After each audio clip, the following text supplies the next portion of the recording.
दिनै नैबे नोंथांमोननि निउस चेनेलखौ बरायग्रोना लाबाय। इउपिपिएलआव जइन जानायनि मेन उद्देশ্যआनो जाहैबाय जों गोजोन नांगौ। दिनै इउपिपिएलआ गोजोन थासारिखौ बिथा खालामनानै जि खामानि मावदों बिनि सायाव सोनारनानै जोंनि जेसेबां केडार्सफोर दंमोन एनएलएफबि एक्स एनएलएफबि हिसाबै बिथांमोन साफ्रोमबो जों गोजोनखौ बिथा खालामनानै इउपिपिएलआव जइन जानो थाखाय दिनै 200निबो बारा चिरां आरो क'क्राझार बे मोननै डिस्ट्रिक्टनि जों दिनै ज'है इउपिपिएलआव जइन जानो थाखाय आवगायबोदों। गतिके मेन उद्देশ্যआनो जोंहा बेनो जे जों गोजोन नांगौ। गोजोनखौ जिहेतु इउपिपिएल हान्जाया लाबोदों, बेबायदि हिसाबै गोजोनखौ लुबैनानै इउपिपिएल हान्जायाव जइन जानो फैदों आरो। गोबां मानसिफोरा जे जायफ्रा गोजोन फैयाखै होननानै बुंदों, बिथांमोना गोजोन थासारिखौ लुबैया।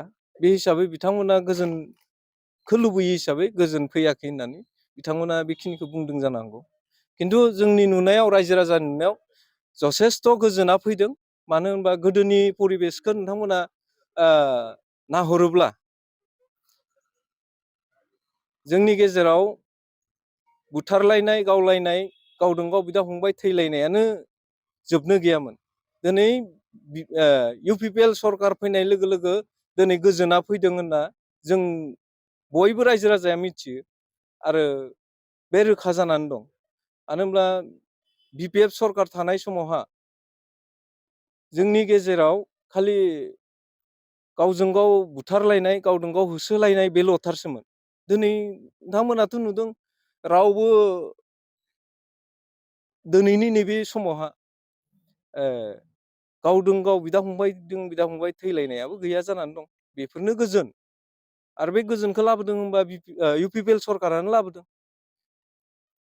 दा बेखाय जों गोदोनि थांनाय हिस्ट'रिखौ नाहरोब्ला जों नुनो मोनो, जों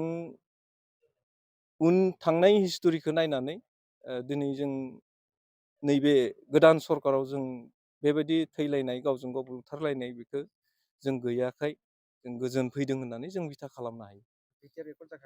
3 बोसोराव जेबो जौगानाय खामानि मावनो हायाखै होननाय बाथ्राफोरा हयथ' बिथांमोना 15-16 बोसोर 17 बोसोर सरकार खुंनायाव 3 बोसोरजों बोरैहाय रुजुदों बेखौ नाहरोब्ला मोजां जायो। मानो होनबा 3 बोसोरल' जादों इउपिपिएल सरकार खुंनाया। बिथांमोना 18 बोसोराव मा मावनानै थाखो बेखौबो नोजोर बोनाया गाहाम। जे इउपिपिएल गभर्नमेन्टआ दिनै 3 बोसोराव जेरैबायदि जौगानायनि खामानि मावदों बेखौ बिथांमोना नायथों। जोंनि गेजेराव खना खनला थांनानै नायहैथों, रायजो राजानि गेजेराव सोंहैथों इउपिपिएल गभर्नमेन्टआ मा मावदों। दिनैथ' जोंनि नुनायाव गोबां डेभेलपमेन्टआ फैगासिनो दङ, डेभेलपमेन्टनि खामानिफोरखौ मावगासिनो दङ। गतिके इउपिपिएल गभर्नमेन्टआ जि मावदों, हारिनि थाखाय मोजां खामानि मावदों। जोंनि बर' सेंग्रा सिख्ला फरायफुनाय गथ'फोरखौ मोजां मोनसे हिक्षा होदों आरो मोजां मोनसे सोलोंथाइनि गेजेरजों दिनै जोंनि गथ'फ्रा मोजां मोजां डिग्री लानानै मोजां मोजां पास खालामहैदों। बेफोरखौ नोजोर बोनाया गाहाम। दा थांनाय सरकारावथ' जेबो बिथांखि लानो हायाखै, थांखि लानो हायाखै। जिफोर थांखिफोरखौ लानांगौमोन, जों हारिखौ जौगाहोनोब्ला बबे लामाजों जोंनि उन्दै उन्दै गथ'फोरखौ सोलोंथाइ होनांगौमोन, बिनि सायाव जेबो थांखि लायाखै। बिनि थाखाय दिनै इउपिपिएल गभर्नमेन्टआ जिबायदि थांखि लादों, दा बेखौ जों बुंलायनो नाङा, बयबो बर' रायजो राजाया नुगासिनो दङ। बेखाय आं सानो इउपिपिएल हान्जाया दिनैनि डेटआव मोजां मोनसे पदक्षेप लादों। बिनिखायनो गोबां मानसिफ्रा दिनै लोब लोब जइन जाबोगासिनो दङ।